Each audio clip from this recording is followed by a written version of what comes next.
Hello friends, welcome to S Chemistry channel.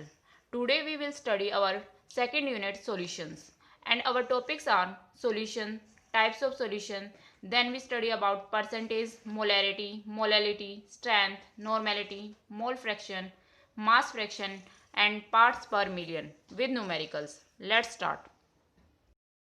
Solution. Solution is a homogeneous mixture. क्या होता है अभी? Homogeneous mixture. अब यहाँ होमोजीनियस का मतलब क्या होता है? देखो, होमो वर्ड जहाँ भी आए उसका मतलब होता है सेम. क्या मतलब होता है? सेम. और एक वर्ड आता है हिट्रो, उसका मतलब होता है डिफरेंट. ठीक है, तो होमोजीनियस का मतलब होता है same concentration through out the solution. ठीक है, तो होमोजीनियस मिक्सचर होता है, किन का मिक्सचर होता है भाई? टू और more chemically non reacting chemically non reacting substance का मिक्सचर होता है क्या? सॉल्यूशन. केमिकली नॉन रिएक्टिंग का मतलब ये हो गया कि वो आपस में मिलकर कुछ अलग जो है प्रोडक्ट नहीं बनाएंगे. जैसे कि हाइड्रोजन और ऑक्सीजन मिलकर क्या बनाते हैं? वाटर. हाइड्रोजन और क्लोरीन मिलकर क्या बनाते हैं? HCl. तो ऐसा नहीं है कि दो कोई सब्सटेंस मिलकर कुछ अलग बना रहे हो, वो उसी फॉर्म में रहेंगे. यानी कि अगर A प्लस बी अगर हम मिक्स करते हैं तो वो ए बी ही रहेंगे, वहाँ ए भी प्रेजेंट होगा और बी भी प्रेजेंट होगा. ये नहीं है कि वहाँ पे सी बन जाएगा. ठीक है, तो रिएक्ट नहीं करेंगे ये केमिकली. क्लियर. अब देखो, सॉल्यूशन जो है उसके दो पार्ट होते हैं. एक तो होता है सोल्यूट और एक होता है solvent.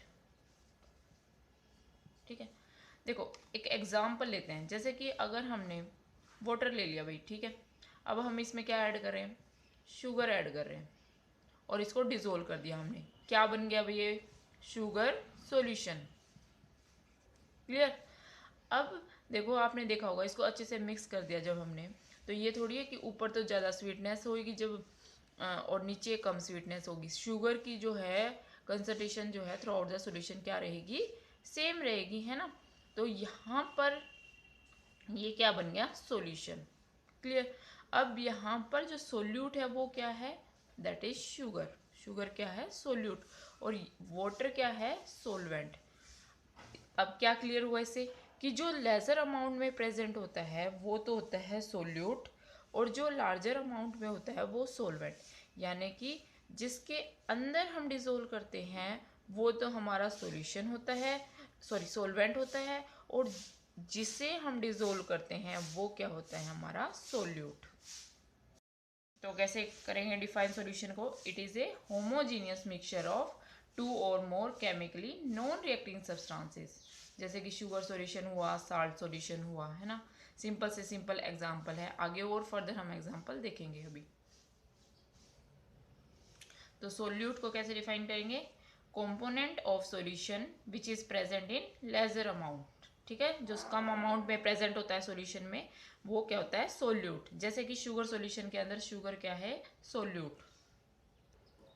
Solvent, the component of solution which is present in larger amount. For example, in sugar solution water क्या है? एक solvent है. एक वर्ड आता है बाइनरी सॉल्यूशन. बाइनरी, बाई का मतलब टू. वो सॉल्यूशन जो सिर्फ दो कंपोनेंट से बना होता है. ठीक है, one solute and one solvent, जिसमें एक ही सोल्यूट हो और एक ही सोलवेंट हो, दैट इज बाइनरी सॉल्यूशन. एक वर्ड आता है अक्वस सॉल्यूशन. अक्वस सॉल्यूशन क्या होता है? अक्वस का मतलब होता है वाटर. तो जिसमें वाटर क्या हो? Water as a solvent. ठीक है, वाटर सोलवेंट हो. एक होगा नॉन अक्वस. नॉन अक्वस क्या होगा भाई? जो हम वाटर ना हो, है ना, अदर देन वाटर. अगर सोलवेंट है तो वो क्या होगा? Non अक्वस solution. ठीक है, अब हम पढ़ते हैं types of solution. Depending upon the type of solute and solvent, different types of solutions are there. देखते हैं कैसे. जैसे कि अगर solid है solute हमारा और सोलवेंट भी क्या है हमारा, सॉलिड ही है। स्टेट पे डिपेंड करके जो है हम यहाँ पर क्लासीफाई कर रहे हैं टाइप्स ऑफ सॉल्यूशन को। तो उस टाइप के सॉल्यूशन को हम क्या बोलेंगे, जिसमें सॉलिड सोल्यूट हो और सोलवेंट भी क्या हो, सॉलिड हो, तो इसको बोलेंगे solid in solid type solution. Solid in solid यानी सॉलिड के अंदर सॉलिड को हमने क्या किया है, मिक्स किया है। For example alloys.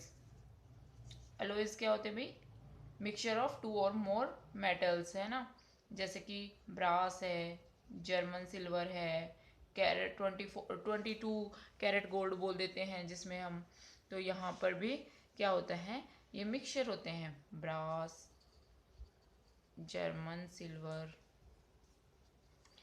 एक बात याद रखना, जर्मन सिल्वर होता है वहाँ पे सिल्वर प्रेजेंट नहीं होता है, यानी एजी नहीं प्रेजेंट होता है, कई बार पूछ लिया जाता है, ठीक है।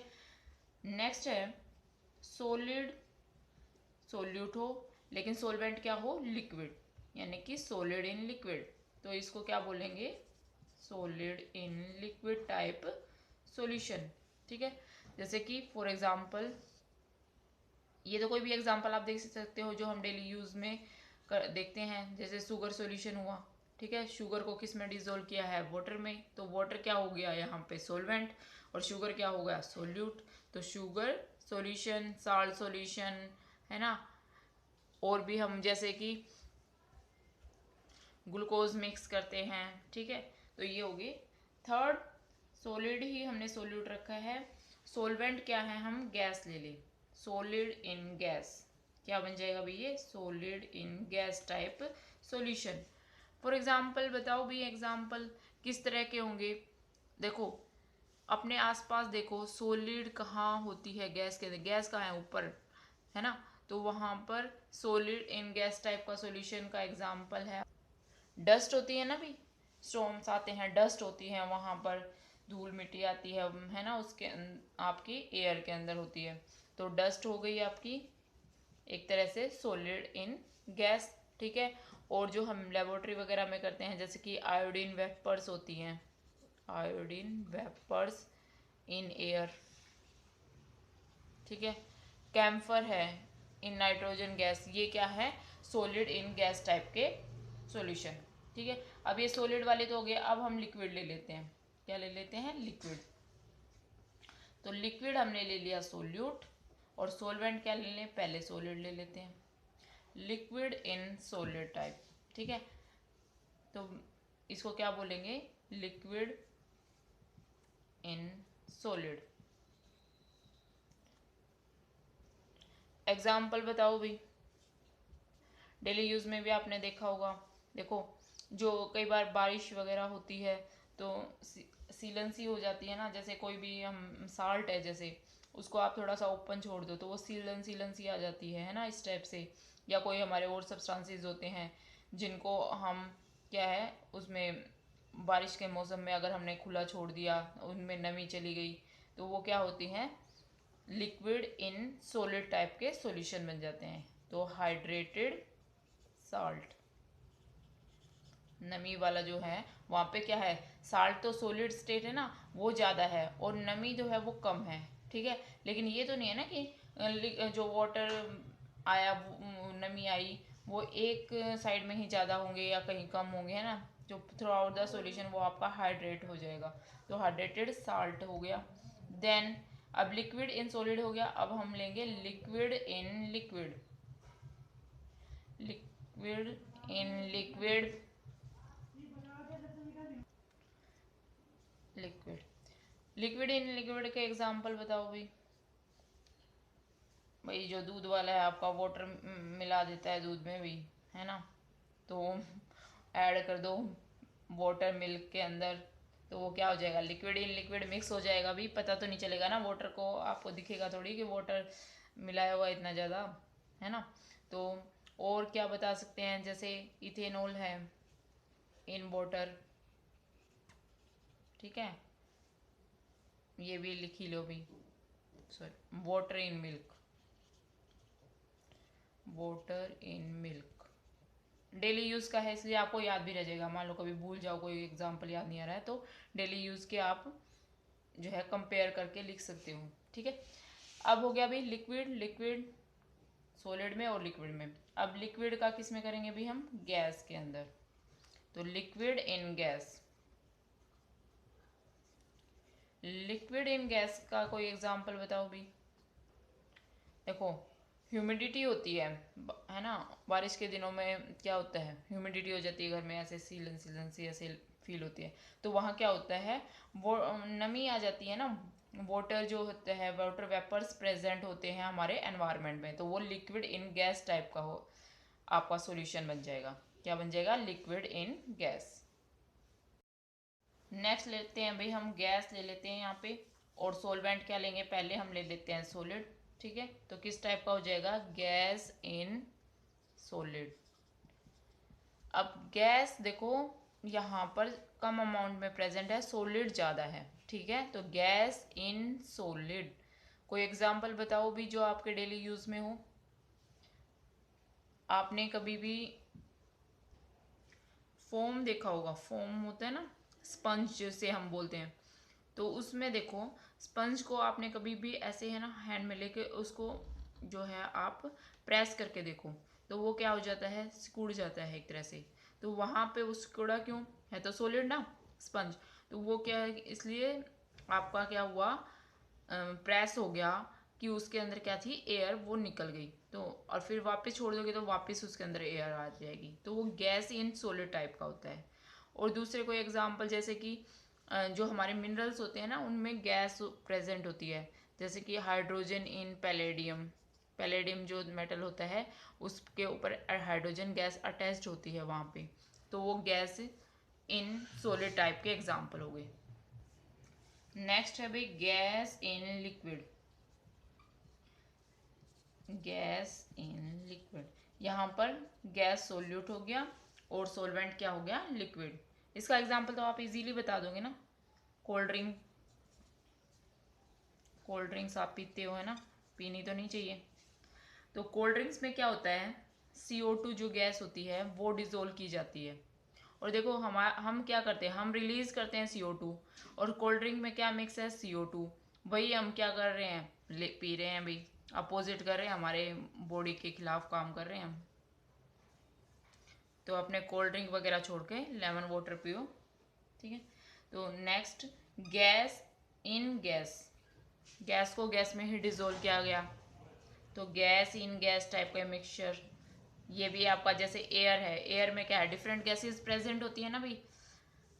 मान लो हमने मेनली तो क्या होती है, नाइट्रोजन और ऑक्सीजन का मिक्सचर होता है हमारे जो एयर प्रेजेंट होती है वहाँ पे, है ना। 71% के आसपास जो है आपका, सॉरी 21 के आसपास आपकी ऑक्सीजन प्रेजेंट होती है, और 78 के आसपास आपकी क्या होती है, नाइट्रोजन प्रेजेंट होती है, ठीक है।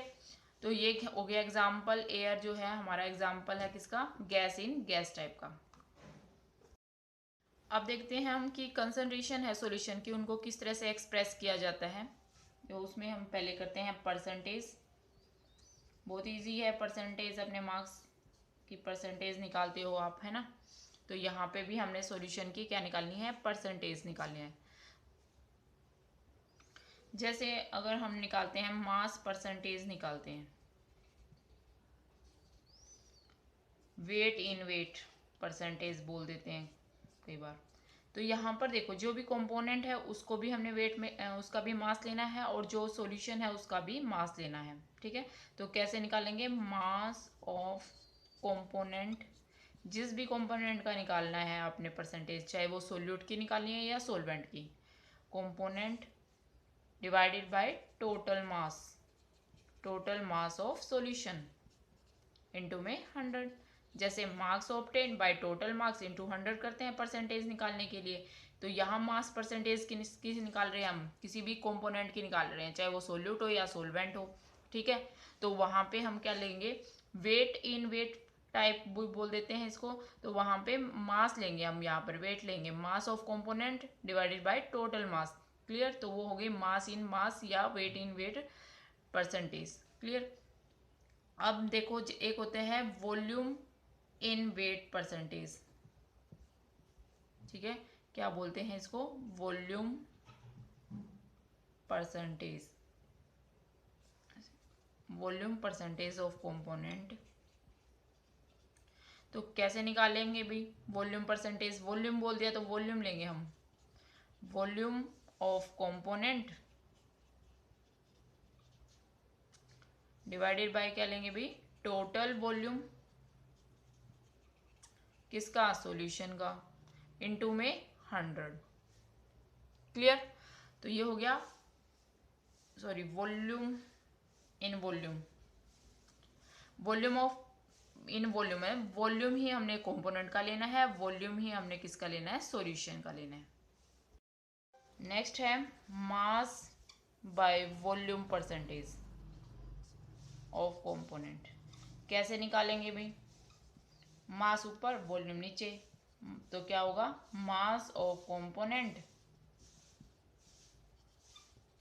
Divided by total volume of solution into में 100। ठीक है, तो इस तरह से हम परसेंटेज निकाल लेंगे। स्ट्रेंथ, स्ट्रेंथ क्या होती है भाई, कि कितने ग्राम जो सोल्यूट है प्रेजेंट है 1 लीटर सॉल्यूशन के अंदर। तो कैसे डिफाइन करेंगे, strength of A solution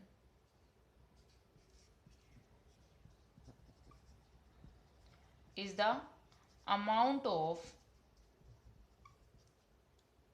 solute, किसमें, ग्राम में, इन ग्राम्स, किसमें प्रेजेंट होगी, present in 1 litre solution. 1 litre solution में कितने ग्राम सोल्यूट प्रेजेंट है, दैट इज इट्स स्ट्रेंथ। किसकी स्ट्रेंथ भाई, सॉल्यूशन की स्ट्रेंथ। तो अब इसकी फॉर्मूला क्या हो गया, जैसे तो स्ट्रेंथ इज इक्वल टू क्या लिखेंगे भाई, मास ऑफ सोल्यूट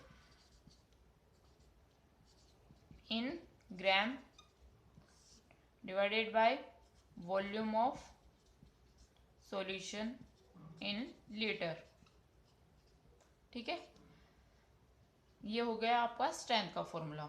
अब यूनिट कैसे निकालेंगे भाई, देखो मास है ग्राम में और नीचे क्या है, लीटर में आपका सॉल्यूशन है। ठीक है, वॉल्यूम है इसका, तो ग्राम पर लीटर। ठीक है, इसको ऐसे करते हैं ना हम, ऐसे भी रिप्रेजेंट कर सकते हैं। ठीक है, तो ग्राम पर लीटर या ml में अगर आ गया है तो ग्राम पर ml, जैसे भी हो वैसे ही यूनिट निकालनी होती है हमें। ऊपर जो भी आपका कॉमन जो टर्म्स होती है ना, उनकी यूनिट लिख दो हर एक की, नीचे अगर कोई भी टर्म्स है उनकी यूनिट लिख दो, और उनको अगर कोई कैंसिल हो रही है कैंसिल कर लो, और बाकी उनको आप इस तरह से लिख देंगे। ठीक है, तो इस तरह से हम यूनिट निकाल लेंगे। नेक्स्ट है मोलैरिटी। ठीक है, मोलैरिटी आपने 11th में भी किया होगा ना। मोलैरिटी क्या होता है, number of moles of solute present in 1 litre of solution. ठीक है, क्या बोलेंगे हम यहाँ पर, molarity is the number of solute, number of moles, sorry, number of moles of solute in solution, solution किस में होगा, लीटर में। ठीक है, प्रेजेंट कितने नंबर ऑफ मोल्स प्रेजेंट है इन 1 लीटर ऑफ सॉल्यूशन। ठीक है, तो दैट इज मोलैरिटी। तो इसको रिप्रेजेंट करते हैं m से, कैपिटल M से मोलैरिटी को रिप्रेजेंट करते हैं, और इसका फॉर्मूला क्या बन जाएगा भी, molarity number of moles of solute divided by volume of solution, किसमें, इन लीटर। ध्यान रखिए लीटर में आना चाहिए हमारा। अगर न्यूमेरिकल में ml में दे रखा होता है तो हम उसमें क्या निकालेंगे, पहले उसमें लीटर में चेंज कर लेंगे। अच्छा, इसकी यूनिट जब लिखते हैं ना तो उसके आगे हम कैपिटल M लिख देते हैं, मोलल, क्या बोलते हैं इसको, मोलल, सॉरी मोलर। मोलल तो होगी आपकी मोलैलिटी की, यहाँ होगी मोलर। ठीक है, मोलैरिटी मोलर, मोलैलिटी मोलल। ठीक है, ये होती है इनकी यूनिट, कैपिटल M और वहाँ स्मॉल m होता है। क्लियर?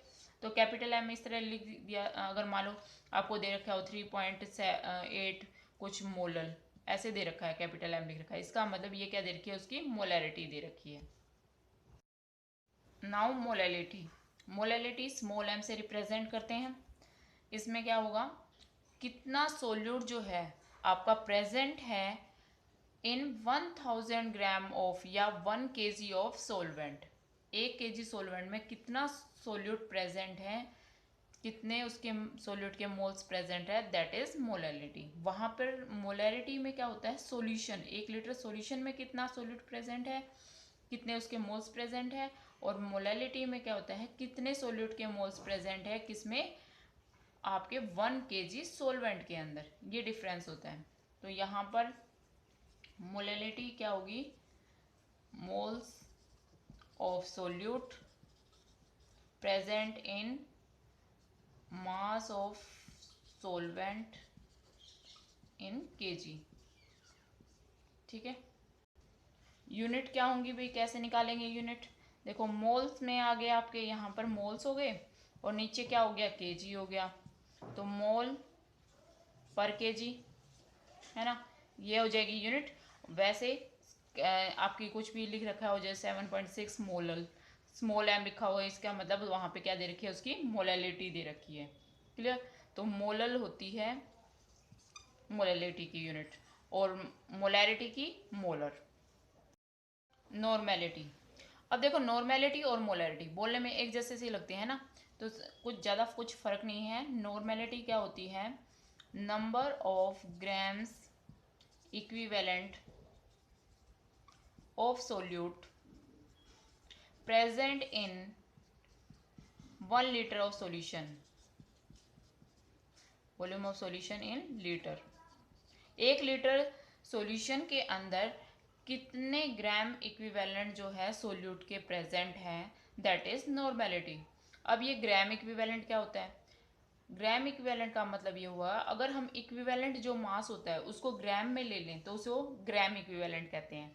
अब ये इक्विवेलेंट मास क्या होता है, देखो किसी भी स्पीसीज का अगर हमें इक्विवेलेंट मास निकालना है तो हम डिफरेंट टाइप से कैसे निकालते हैं। देखो अगर कोई एलिमेंट है, न्यूट्रल स्पीसीज है, क्या है, एलिमेंट, न्यूट्रल स्पीसीज, उसके लिए अगर इक्विवेलेंट मास अगर आपको निकालना है तो कैसे निकालोगे, atomic mass of element divided by it's valency.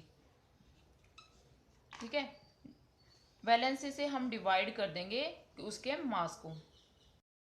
जैसे कि आपका क्लोरीन है, क्लोरीन का एटॉमिक मास कितना होता है भाई, 35.5 है ना, और उसकी वैलेंसी क्या होती है 1, तो इसका अगर इक्विवेलेंट मास पूछे तो कितना हो गया भाई 35.5। ठीक है, अब जैसे कोई एसिड है उसकी हमने निकालनी है इक्विवेलेंट मास ऑफ एसिड, तो हम क्या निकालेंगे, उसका मोलिकुलर मास निकाल लेंगे, molecular mass of acid divided by it's basicity, कि उसकी बेसिसिटी कितनी है ऑफ एसिड।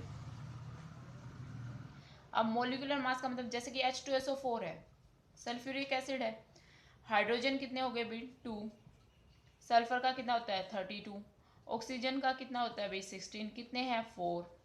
ठीक है, तो इनका टोटल करेंगे तो 98 आ जाएगा भी, है ना, तो इसका मोलर मास कितना हो गया 98। अब इसकी बेसिसिटी कितनी है एसिड की, देखो H2SO4 जो है वो आपका कितने हाइड्रोजन दे सकता है, कोई भी एसिड है जैसे HCl है, कितने हाइड्रोजन देगा भाई, H पॉजिटिव देगा, एक हाइड्रोजन देगा, तो इसकी बेसिसिटी कितनी होगी 1। H2SO4 है, कितने हाइड्रोजन दे सकता है भाई 2, तो इसकी बेसिसिटी कितनी होगी 2, तो 98 को 2 से डिवाइड कर देंगे तो ये क्या आ गई, इसका इक्विवेलेंट मास किसका, H2SO4 का, तो कितना हो गया भाई 49। ठीक है, तो इक्विवेलेंट मास ऑफ H2SO4 49 हो गया। तो इस तरह से हम एसिड का निकाल लेंगे। अब बेस का कैसे निकालेंगे, इक्विवेलेंट मास ऑफ बेस वही है, सेम है, क्या निकालेंगे हम यहाँ पे, पहले तो molar mass of base, base का मोलर मास डिवाइडेड बाय उसकी एसिडिटी, वहाँ पे क्या आ जाएगी एसिडिटी ऑफ बेस। ठीक है, वही है जैसे कि मान लो KOH है बेस है, NaOH है बेस है ना। अब इनका मोलर मास तो निकालोगे, Na का कितना होता है 23 मास, और ऑक्सीजन का कितना होता है 16, हाइड्रोजन 1, टोटल कर दो 40 आ गया भाई। अब 40 हो गया मोलर मास। अब कितने जो है ओ एच दे सकता है ये बेस, कितने दे सकता है अभी 1, तो ये होगी इसकी एसिडिटी, तो 1, तो इसका इक्विवेलेंट मास कितना आ गया 40। ठीक है, अब हम मान लो AlOH थ्राइस कर दें, तो इसके जो टोटल मोलर मास भी निकालोगे उसके डिवाइड में क्या करोगे आप 3 करोगे, क्योंकि यहाँ पे ये 3 OH दे सकता है। ठीक है, तो जितने OH वो दे सकता है वो उसकी होगी बेसिसिटी, सो एसिडिटी, ठीक है, बेस की। और जितने आपके H पॉजिटिव दे सकता है कोई भी एसिड, वो उसकी क्या होगी बेसिसिटी। क्लियर? तो इस तरह से हम एसिड और बेस का इक्विवेलेंट मास निकाल लेंगे। अब देखो, अगर हमें साल्ट का इक्विवेलेंट मास निकालना है, इक्विवेलेंट मास ऑफ साल्ट, तो कैसे करेंगे? उसका मोलर मास या molecular mass of salt divided by उसके जो साल्ट है उसमें जो भी मेटल है उस पे कितनी पॉजिटिव वैलेंसी है, पॉजिटिव वैलेंसी यानी वहां पे कितना पॉजिटिव चार्ज है मेटल आयन। ठीक है, वहां जो मेटल आयन प्रेजेंट है उस पर कितना पॉजिटिव जो चार्ज प्रेजेंट है या उसकी कितनी वैलेंसी है उस मेटल पे, मेटल एटम पे, वो क्या हो जाएगी आपकी, उसको डिवाइड करेंगे मोलर मास से तो आपका इक्विवेलेंट मास आ जाएगा साल्ट का। ठीक है, फॉर एग्जांपल अगर हम ले लें NaCl है, एक साल्ट है ना भी, तो अब इसका अगर मेरे को निकालना है इक्विवेलेंट मास, तो मैं क्या करूँगी, इसका मोलर मास कितना आ गया भाई 23 प्लस में 35.5 है ना, 23 प्लस 35.5। अब यहाँ पर पॉजिटिव स्पीसीज आपको पता है फॉर्मूले में आगे होती है, यानी कि Na है, और Na पे कितना चार्ज है 1 पॉजिटिव, यानी इसकी वैलेंसी है 1, तो डिवाइडेड बाय 1, तो ये क्या आ जाएगा इसका इक्विवेलेंट मास साल्ट का। अगर हमने इक्विवेलेंट मास निकालना है ऑफ आयन, आयन का अगर हमने इक्विवेलेंट मास निकालना है तो हम क्या करेंगे, उसका फॉर्मूला मास ले लेंगे, फॉर्मूला मास। ठीक है, 11th में पढ़ा था ना, आयनिक जो स्पीसीज होती हैं, आयनिक जो सब्सटेंसेस होते हैं वहाँ पे हम मोलिकुलर मास नहीं बोलते, वहाँ हम फॉर्मूला मास बोलते हैं एक वर्ड। ठीक है, तो फॉर्मूला जो मास होगा उसका आयन का, ऑफ आयन जो भी है, उसको हम क्या करेंगे, कितना उसके ऊपर चार्ज है, charge on ion, charge on ion से अगर हम डिवाइड कर देते हैं तो वो क्या आ जाएगा उसका इक्विवेलेंट मास। तो इस तरह से हम क्या निकाल लेंगे, ग्राम इक्विवेलेंट निकाल लेंगे। नंबर ऑफ ग्राम्स इक्विवेलेंट निकालने के बाद हमने क्या करना है, नॉर्मेलिटी निकालनी है ना, तो नॉर्मेलिटी क्या होगी, number of grams equivalent divided by volume of solution in litre. ठीक है, अब इसकी यूनिट कैसे निकालोगे, देखो ग्राम इक्विवेलेंट में तो आ गया आपका इक्विवेलेंट मास, ऊपर था ना नंबर ऑफ ग्राम्स इक्विवेलेंट है ना, तो ग्राम इक्विवेलेंट उसकी यूनिट होगी, नीचे क्या हो गई लीटर होगी यूनिट किसकी, वॉल्यूम की, तो gram equivalent per litre unit आ जाएगी नॉर्मेलिटी की। और या आपको कैपिटल N से रिप्रेजेंट कर सकते हैं इसको नॉर्मल, जैसे कि अगर मैं 7.6 नॉर्मल कहीं पे लिखा हुआ है, इसका मतलब ये क्या है, इसकी नॉर्मेलिटी है। अब है ना इनके रिलेशंस इंपॉर्टेंट है, क्यों, कई बार है ना रिलेशन के बेस पे भी न्यूमेरिकल आ जाते हैं, और आपके ये जो प्रैक्टिकल्स वगैरह होंगे उसमें तो यूज़ होंगे ही रिलेशंस। तो जैसे कि नॉर्मेलिटी अगर गिवन है और हमें क्या निकालनी है, मोलैरिटी निकालनी है, तो हम क्या करेंगे, रिलेशन पता होना चाहिए ना, नॉर्मेलिटी ऑफ सॉल्यूशन अगर हमने निकालनी है तो नॉर्मेलिटी ऑफ सॉल्यूशन होती है मोलैरिटी इनटू में molar mass by equivalent mass. ठीक है, किसी भी सॉल्यूशन की नॉर्मेलिटी दे रखी है और मोलैरिटी निकालनी है तो आप ये यूज़ कर सकते हैं फॉर्मूला, या मोलैरिटी दे रखी है नॉर्मेलिटी से निकाल सकते हैं। नॉर्मेलिटी ऑफ सॉल्यूशन क्या होती है, molarity into molar mass divided by equivalent mass. ऐसे ही अगर आपको नॉर्मेलिटी निकालनी है एसिड, नॉर्मेलिटी ऑफ एसिड, अगर उसकी मोलैरिटी दे रखी है नॉर्मेलिटी निकालनी है तो मोलैरिटी को बेसिसिटी से डिवाइड मल्टीप्लाई कर देंगे, किससे, बेसिसिटी। अभी बताया ना एसिडिटी और बेसिसिटी क्या होती है, तो उसकी बेसिसिटी से हम डिवाइड कर देंगे। ऐसे ही नॉर्मेलिटी अगर बेस की निकालनी है तो हम क्या करेंगे, उसकी मोलैरिटी को उसकी एसिडिटी से मल्टीप्लाई कर देंगे। ठीक है, और जैसे कि ये है H2SO4 है मान लो, इसकी मुझे नॉर्मेलिटी निकालनी है। क्या निकालनी है? नॉर्मेलिटी। तो मैं क्या करूँगी, इसकी जो मोलैरिटी होगी इनटू में इसकी क्या निकालेंगे हम, बेसिसिटी। बेसिसिटी कितने है, कितने हाइड्रोजन देगा ये, यानी कि 2 से मल्टीप्लाई कर देंगे अगर उसकी मोलैरिटी को, तो नॉर्मेलिटी आ जाएगी। नेक्स्ट है मोल फ्रैक्शन। मोल फ्रैक्शन में क्या होता है, अगर मान लो किसी सोल्यूट का निकालना है हमें, ठीक है, मोल फ्रैक्शन ऑफ सोल्यूट, तो कितना सोल्यूट जो है, कितने मोल्स जो है सोल्यूट के, टोटल नंबर ऑफ मोल्स में प्रेजेंट है। तो सॉल्यूशन में टोटल नंबर ऑफ मोल्स कैसे निकालेंगे, सोल्यूट प्लस सोलवेंट के। तो number of moles of solute divided by total moles of solution, ठीक है। टोटल मोल्स में कितने सोल्यूट के मोल्स प्रेजेंट है, वो क्या होगा, मोल फ्रैक्शन सोल्यूट का। ऐसे ही सोलवेंट का अगर निकालना है तो mole fraction of solvent, number of moles of solvent ऊपर ले लेंगे, नीचे के ले लेंगे टोटल मोल्स ऑफ सॉल्यूशन। तो एक्स से आपको पता है डिनोट करते हैं मोल फ्रैक्शंस, ठीक है। एक्स ए या एक्स वन जहाँ लिखा जाए वो तो सोलवेंट के लिए यूज करते हैं, और एक्स बी और x2 जहाँ लिखा जाता है ना, वो सोल्यूट के लिए हम नॉर्मली यूज किए जाते हैं, ठीक है। आपको टर्म्स आएंगे ना तो ये ध्यान रखना, एक्स बी दे रखा है तो वो सोल्यूट का दिया होता है, एक्स ए दे रखा है तो सोलवेंट का, ठीक है। तो इस तरह से हम सोल्यूट और सोलवेंट के नंबर ऑफ मोल्स निकाल कर क्या निकाल सकते हैं, मोल फ्रैक्शन, ठीक है। अब जो है मोल फ्रैक्शन किसी भी सॉल्यूशन का है वो यूनिटी के इक्वल होता है, यानी कि एक्स ए प्लस एक्स बी, सोल्यूट के मोल्स और सोलवेंट का, सोल्यूट का मोल फ्रैक्शन और सोलवेंट का मोल फ्रैक्शन किसके बराबर होगा, यूनिटी के, यानी कि 1 के बराबर होगा। या कितने भी सोल्यूट हो या कितने भी सोलवेंट हो, उन सब का सम किसके इक्विवेलेंट होगा, 1। ऐसे ही मास फ्रैक्शन आ जाती है एक टर्म, कुछ डिफरेंस नहीं है, यहाँ पर वहाँ पे क्या लिया था, मोल्स लिए थे, यहाँ पे ले लेंगे हम मास। जिस भी कंपोनेंट का निकालना है उसका मास ले लेंगे सोल्यूट का, और उसको डिवाइड करेंगे टोटल मास ऑफ सॉल्यूशन से। ऐसे ही एक टर्म आती है पीपीएम, पार्ट्स पर मिलियन। क्या होता है, पार्ट्स पर मिलियन, यानी मिलियन पार्ट्स में कितना, मिलियन, 1 मिलियन के अंदर कितने पार्ट्स प्रेजेंट है।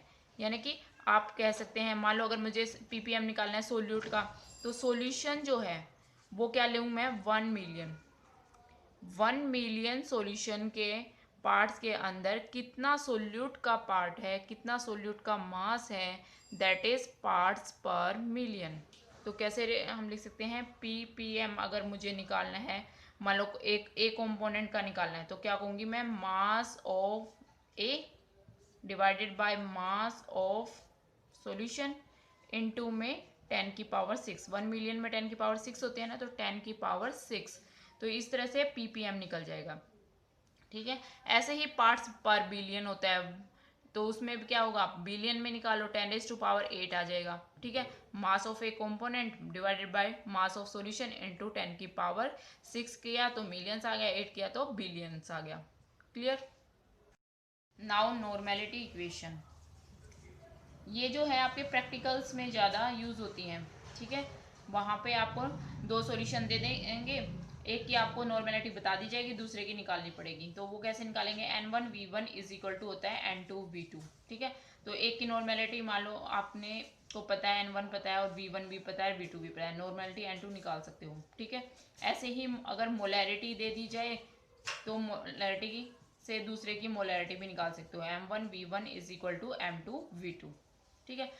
और एक होता है m1v1 plus m2v2 is equal to m3v3। मान लो 2 सॉल्यूशन है, उनकी कुछ डिफरेंट मोलैरिटी है और वॉल्यूम दे रखा है, उनको मिक्स कर दिया और रिजल्टिंग सॉल्यूशन की मोलैरिटी पूछी गई, तो आप क्या करेंगे, दोनों सॉल्यूशन की इस तरह से, ये हो गया सॉल्यूशन ए जिसकी मोलैरिटी m1 है और वॉल्यूम कितना है v1।